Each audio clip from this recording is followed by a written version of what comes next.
Hey guys, how you doing? Before I start, I want to tell you an announcement that me and Roman are having another baby. I'm just joking. I was making a joke, and you're like... I like how he says another baby. Really? We have a sin baby together. Yeah. Now it's time for another edition of Watch Johnny Eat. We are in Amarillo, Texas, at a place called the Big Texan, where they have a 72-ounce steak. And if you eat the 72-ounce steak, 4.5 pounds of steak with all of the fixins, you get a shrimp cocktail, a salad, a potato, and some bread. If you eat it all in an hour, it's free. And so I'm going to attempt to eat 4.5 pounds of steak.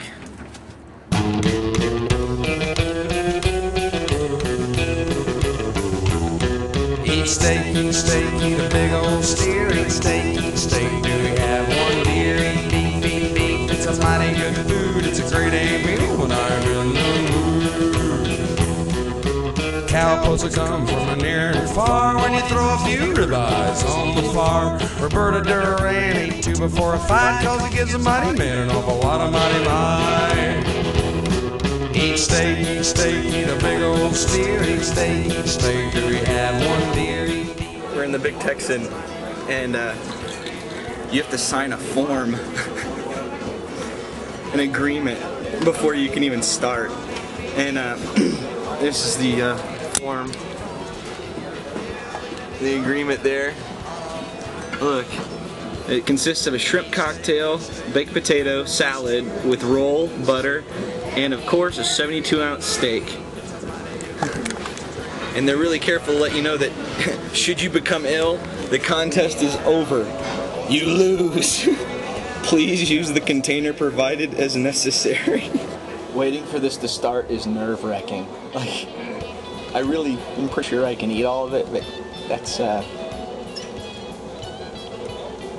lot of beef.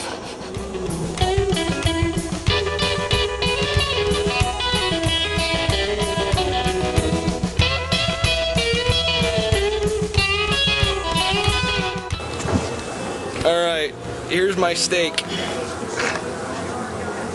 want you to look at that compared to my hand. Alright, go ahead. Go for it.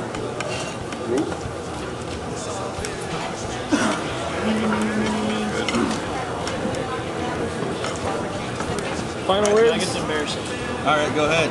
Ladies and gentlemen, give attention please. Up on stage, I have Jonathan, all the way from Florida. He's the next contestant try for a 72-ounce steak in our contest. He must complete 4.5 pounds of top sirloin, a baked potato, side salad, dinner roll, and 3 pieces of fried shrimp, all within 1 hour. Ladies and gentlemen, please stay off my stage. Jonathan here is very hungry. We don't want anyone to get bitten. One thing for sure, Jonathan's not going to go back to Florida hungry. Ladies and gentlemen, let's give him a round of applause. Let's cheer him on. Roberta Duran ate 2 before a fight, cause it gives a mighty man an awful lot of mighty might. First 10 minutes of my hour time just cutting up the steak. See, I've got 49 minutes, 41 seconds, and there's my steak all cut up. Look at that. There's my hand. And I gotta eat the shrimps, and the potato, and the roll, and the salad. T-bones till you get your filling into your cut, hot off the grill. Eat steak, eat a big old steer. Eat steak, do we have one deer? Eat beef. Okay. I think I got less than a pound left. I'm down to that. That's a lot of beef. I got burp.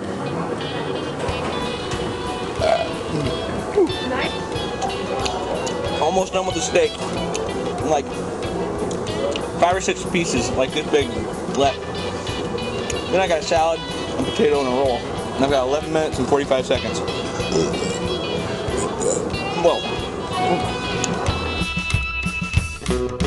Look at all the cows in the slaughterhouse yard. Gotta hit them in the head, gotta hit them real hard. First you gotta clean it, then the butcher cuts it up, throws it on a scale, throws an eyeball in a cup.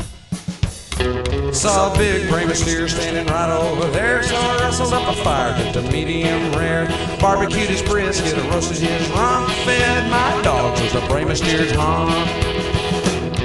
Eat steak, eat a big old steer, eat steak, do we have one deer? Eat beef, it's a mighty good food, it's a grade A meal when I'm in the mood.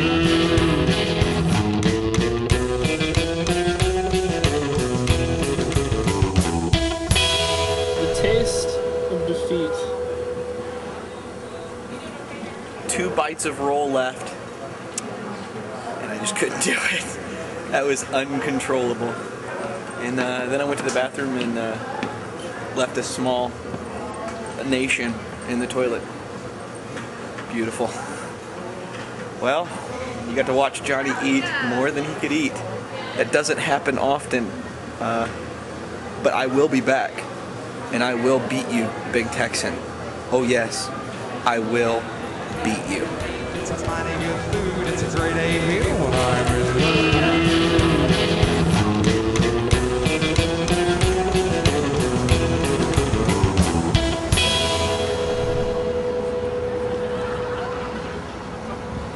Thanks for watching my video of me eating the steak. Today I rode into Howard, Kansas, and the last 2 days as I rode through Kansas, they were doing these things called control burns, where they burn the fields out, and so I rode through giant fires on both sides of me, and smoke and smoldering, and these fields were just charred and black. And then we got into here today, into Howard, Kansas, and the electricity shut off a couple of different times. And what was crazy is, we're out in the middle of nowhere, and there's these burned, charred fields and no electricity, and it really reminds me a lot of our missionaries, where they're at. You see these videos and you see where they go, and it's amazing to see the landscape like that and understand that, we have missionaries that live in that every day. They don't just bike through it or just do it to control their crops. They actually live in that. So, just remember that as we go into Easter, that we have missionaries that don't get to go to a nice church service and get new outfits and look all nice and snazzy for church on Easter, but instead they're chilling out in these burned wastelands with no electricity and nothing there, and the only way they can survive and do the ministry that we ask them to do is by us giving money to Speed the Light. So remember to keep giving your money to Speed the Light, keep helping, and understand that that's what Jesus died for, was so that we could tell the world about Him, and these missionaries are doing that. And that's what our Speed the Light money goes for. So this Easter, celebrate the fact that Jesus died and rose again for our sins, but beyond that, celebrate the fact that we get the chance to help other people know about that. Love you guys.